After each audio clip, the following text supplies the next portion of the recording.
시청자 여러분 안녕하십니까? 여러분의 경제적 통찰력을 길러주는 경제아카데미입니다. 지금부터 오늘의 경제아카데미 방송을 시작하겠습니다. 오늘은 2019년 9월 29일 오늘의 제목은 스태그플레이션보다 무서운 스크루플레이션, 경제 고통이 커진다 라는 제목을 가지고 한번 살펴보도록 하겠습니다.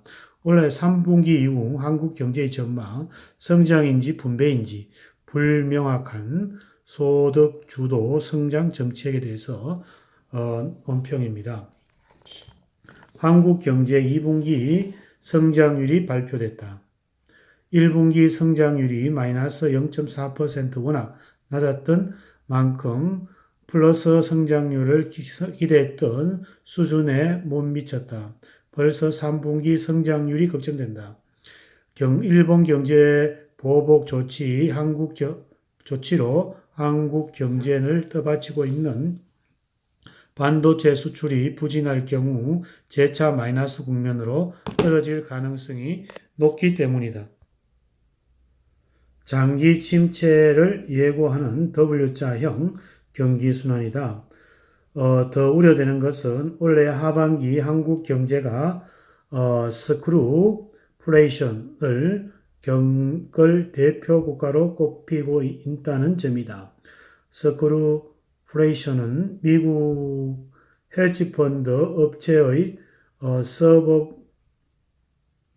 서브리즈 파티너스의 더글러스 카스가 대표로 처음 사용한 용어이다. 쥐어짠다는 의미의 스크루와 물가가 올라간다는 인플레이션의 합성어이다. 스크루플레이션은 스태그플레이션과 구별된다. 후자는 그것이 경제 차원에서 경기가 침체되면 지표 물가가 올라가는 현상이지만 전자는 미시적인 차원에서 쥐어짤 만큼 일상생활에 어려움지는 상황에서 체감 물가, 즉 장바구니 물가가 올라가는 것을 말한다. 국민으로서는 전자가 나타나면 후자보다 더 어려운 상황을 맞는다. 스크루플레이션은 무서운 것은 경제의 고통, 실업률, 물가 상승, 마이너스 성장이 급격히 높아진다는 것이다. 손에 들어오는 소득이 줄어 쥐어짜더라도 체감 물가가 올라 살기가 외환위기 때보다 더 어렵다. 경기 얘기를 하면 우리 국민 입에서 처음 떨어지는 이 하소연을 정책 당국자는 주목할 필요가 있다. 한국 경제 부진, 외부 요인보다 내부 요인. 한국 경제가 이처럼 부진한 것은 외부 요인보다는 내부 요인에 더 문제가 있다. 현 정부 출범 이후 한국 경제는 기본 설계와 경제 정책 운용이 잘못됐다는 비판을 받아왔다. 불확실성 시대일수록 미국 등 주요 국가는 성장을 확실하게 지향하는데 소득 주도 성장은 성장인지 분배인지 불명확하고 오히려 후자에 가깝다. 경제 정책의 운용도 갈라파고스의 함정에 빠졌다는 비판이 나올 만큼 세계의 흐름과 동시 떨어진 사례가 많다. 정부 역할이 세계는 작은 정부를 지향하고 있지만 한국은 갈수록 커지고 있다. 그것이 경제 목표도 성장 대비 소득 주도 성장, 성장과 분배 간의 경계 모호, 제조업 정책은 리쇼핑 대비 오프쇼핑, 기업 정책은 우호적 대비 비우호적이다. 규제 정책은 프리존 대비 유니크존, 상법 개정은 경영권 보호 대비 경영권 노출, 세제 정책은 세제 감면 대비 세금 인상, 노동정책은 노사 불균형 대비 노조 우대로 대조적이다. 명시적인 것뿐만 아니라 일부 정책 결정과 집행권의 의식과 가치가 이 함정에 빠져 있다는 것은 더 큰 문제이다.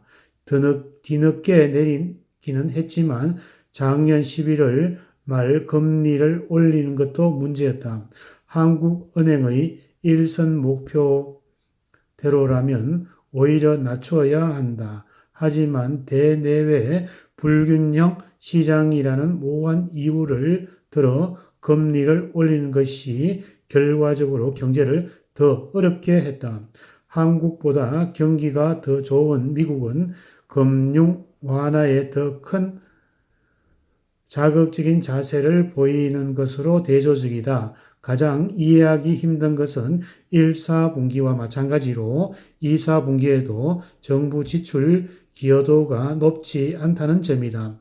재정 수입이 기업과 국민의 경제 활동에 부담이 될 정도로 많이 거쳤거나 재정 지출이 늘어난 공무원 봉급을 일반 경직성 경비와 복지비 등 단순 소득 이전 항목을 중심으로 집행돼 경기적인 측면에서 재정 정책이 잘못 운영되기 때문이다.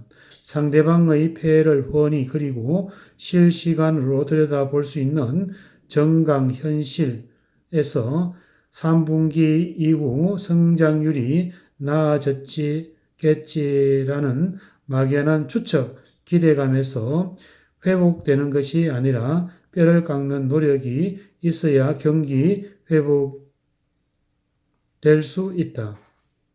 미중 간의 마찰 장기화와 일본 경제 보복, 갈수록 고이는 중동 정세 등 우리 경제를 둘러싼 대외 변수가 만만치 않기 때문에 더 그렇다. 정책은 타이밍이다. 우선 경제 우선순위에 맞추어야 뼈를 깎는 노력은 모두가 해야 한다. 경기와 관련해서 우리 내부에서 이분법적인 사고 악습이 있다. 경기가 좋지 않을수록 더 심하게 나타난다. 경기 부진의 모든 책임이 대통령을 비롯한 정책 당국에 있다는 고질병이다. 심지어 집권당의 국회의원조차 그런 성향을 갖고 있다. 전형적인 도덕적인 해이다. 현 정부 출범한 지 어느덧 3년째를 맞이하고 있다. 솔직하게 객관적인 출범 2년 평가를 토대로 국정 운영의 틀을 재점검해야 할 시점이다. 시급한 것은 지난 2년 동안 국민들이 쉽게 납득이 안 되고 우려해온 남북 문제에 쏠려있는 국정 운영의 우선순위를 경제 쪽으로 돌려야 한다. 갑작스러운 선회가 부담스럽다면 최소한 경제와 균형을 맞추어야 할 필요가 있다. 경제 우선의 국정 운영의 틀이 잡히면 기본 설계를 바로잡고 경제 리더십을 강화하는 일이 그 다음 과제이다. 혁신 성장은 아주 잘한 작품이다. 반면에 소득 주도 성장은 아직 또 말이 많고 2년 이상 더 기다렸는데 뚜렷한 성과가 없다. 더 이상 고집해서는 안 된다. 최저임금 인상, 52시간 근무제 등 소득 주도 성장의 실천적인 과제도 같은 맥락에서 재검토되어야 한다.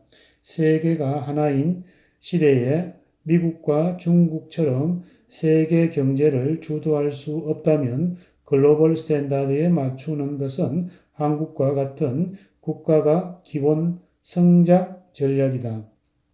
특히 기업의 정책은 세계적인 추세에 맞추어야 한다. 그 어느 국가보다도 대외 경제 의존도가 높은 국가가 갈라파고스 함정에 빠졌다는 비판을 듣는 여건에서는 성장하는 데 한계가 있다. 여야 가릴 것 없이 국회의원도 책임이 크다. 정책은 타이밍이다. 시급하게 경기 부양 효과가 큰 경제 정책일수록 당리당략에 얽매여 제때 결정해주지 못하는 것이 우리 경제를 더욱 어렵게 했다.